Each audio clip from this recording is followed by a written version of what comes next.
Action coach, BNI, మహర్షి branding company run అవుతానే ఉంది. PK book అనే మూవ్మెంట్ లో ఉన్నారు. పరిస్థితి ఎలా ఉండేదంటే, ఒక పాన్ షాప్ వాడు సాఫ్ట్ డ్రింక్స్ తెచ్చుకోవాలంటే వాడు దగ్గరలో ఉన్న పెద్ద టౌన్ కి వెళ్ళి అక్కడి నుంచి తెచ్చుకోవాల్సి వచ్చేది. వాడి దగ్గరికి వెళ్ళి ఎవరో సప్లై చేసేవాళ్ళు లేరండి లార్జ్ కంపెనీస్. సో చిన్న కంపెనీస్ గ్రో అవుతుండే, ఎందుకంటే చిన్న పల్లెటూర్లు దొరికే.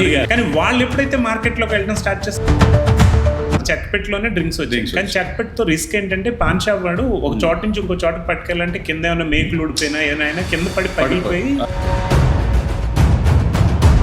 లార్జ్ కంపెనీలు ప్లాస్టిక్ క్రేట్స్ తో వచ్చి. సో నేను ఫస్ట్ టైం మా స్మాల్ కంపెనీస్ లో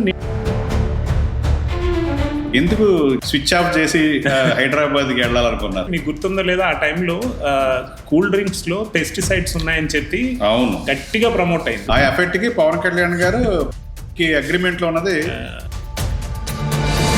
2014 లో నా 4th చాప్టర్ లాంచ్ అవుతుంది అనుకున్న టైంలో సైక్లోన్ వచ్చింది, హుడూడ్ వచ్చింది. అది దగ్గర ఒక 6 నెలలు కొంచెం ఇబ్బంది పెట్టింది. ఫస్ట్ టైం 2017 స్టార్టింగ్ లో ఆయన శ్రీలంక వెళ్తా నన్ను తీసుకెళ్లారు. ఆ నేషనల్ కొన్న ఆయన ఎవరైతే ఉన్నారో ఆయన చనిపోయాడు.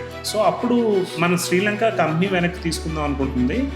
సో కేవిటీ మనం ఏమైనా చేయగలమా అని మ్యాక్ అడిగి, నాకు ఇప్పటికి కూడా గుర్తండి, మాకు గ్లోబల్ కాన్ఫరెన్స్లు జరుగుతాయి, US లో జరుగుతుంది. ఆ ఇయర్ ఆ కేటగిరీలో శ్రీలంకకి 9 అవార్డ్స్ వచ్చినాయి. ఇండస్ట్రీ తీసుకుని సక్సెస్ చేయడం అలవాటు కదా. సో మైండ్ ని షార్ప్ చేసుకోవడానికి బుక్ రీడింగ్ ఉపయోగపడుతుంది. చాలా. మీరు బుక్ రాశారు అనుకోండి, అది నేను చదివేటప్పుడు మీతో పాటు నేను కూడా కో-ఆథర్ నండి. ఎలా అంటే నేను కొన్ని ఊహించుకోవచ్చు అందులో.